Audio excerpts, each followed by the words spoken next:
بسم اللہ الرحمن الرحیم۔ السلام علیکم ناظرین۔ حضرت یوسف علیہ السلام کے قصے کو اللہ تعالیٰ نے خود قرآن مجید میں احسان القصاص قرار دیا ہے۔ حضرت یوسف حضرت یعقوب کے بیٹے، حضرت اسحاق کے پوتے اور حضرت ابراہیم کے پر پوتے تھے۔ رائل جو کہ تاریخ کی کتب میں زلیخا کے نام سے مشہور ہوئیں، وہ تمیوز بادشاہ کی انتہائی خوبصورت شہزادی تھی۔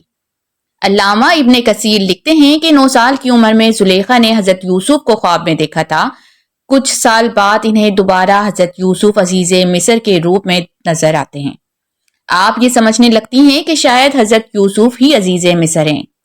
قسمت کا کرنا ایسا ہوتا ہے کہ اسی سال ان کا رشتہ عزیز مصر کی طرف سے آ جاتا ہے اور وہ اس وقت کا عزیز مصر عطفیر بن رحیب ہوتا ہے، مگر زلیخا سمجھتی ہیں کہ وہ حضرت یوسف ہیں، اس لیے وہ فوراً ہاں کر دیتی ہیں۔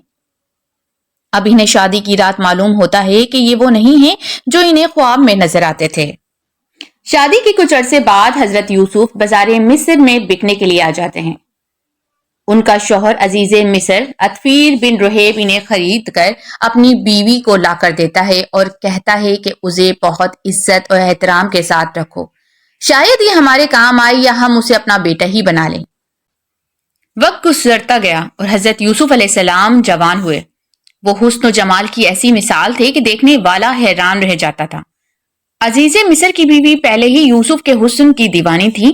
اس نے موقع پا کر انہیں گناہ کی دعوت دی اور انہیں دروازے بند کیے اور کہا کہ آؤ یوسف۔ لیکن یوسف علیہ السلام نے بلند آواز میں کہا، میں اللہ کی پناہ لیتا ہوں، بے شک ظالم کامیاب نہیں ہوتے۔ یوسف بھاگے اور زلیخا نے پیچھے سے ان کا کرتا پھاڑ دیا۔ حقیقت جب ظاہر ہوئی تو یوسف بے گناہ ثابت ہوئے، لیکن پھر بھی انہیں قید میں ڈال دیا گیا۔ یوسف علیہ السلام نے 7 سال قید میں گزارے، مگر صبر اور توکل کو نہ چھوڑا۔ اللہ کے حکم سے انہوں نے بادشاہ کے خواب کی تعبیر بتائی اور اس کے ذریعے انہیں رہائی ملی۔ جلد ہی حضرت یوسف مصر کے خزانوں کے نگراں اور عزیز مصر بنا دیے گئے۔ یوں غلام سے بادشاہ کے تخت کا سفر مکمل ہوا۔ حضرت یوسف کی شادی زلیخا سے کیسے ہوئی؟ حضرت یوسف کی زلیخا سے شادی کا واقعہ بھی بہت عجیب ہے۔ عزیز مصر کا بھی انتقال ہو چکا تھا۔ زلیخا اب نہ تو حسین شہزادی رہی تھی، نہ دولت مند، بنائی بھی ان کی جاتی رہی تھی اور وہ محتاجی کی زندگی گزار رہی تھی۔ ایک دن یوسف علیہ السلام اپنے لشکر کے ساتھ نکلے تو ایک ضعیف عورت نے انہیں آواز دی، پاک ہے وہ ذات جس نے غلام کو بادشاہ بنا دیا اور بادشاہ کو محتاج کر دیا۔ یوسف رک گئے، پوچھا تم کون ہو؟ میں وہی زلیخا ہوں جو آپ کے بال سنوارتی تھی اور آپ کے لیے جگہ خود صاف کرتی تھی اور آپ کی ضروریات کا خیال رکھتی تھی۔ پہلے میں بہت غنی تھی، لوگ مجھے دیکھ کر خوش ہوتے تھے، اب لوگ مجھے دیکھ کر منہ پھیر لیتے ہیں۔ مجھ کو میرے گناہوں کی سزا مل چکی ہے۔ زلیخا کی باتیں سن کر حضرت یوسف کو بہت دکھ ہوا۔ حضرت یوسف نے زلیخا سے پوچھا، کیا اب بھی آپ کے دل میں میرے لیے جگہ ہے؟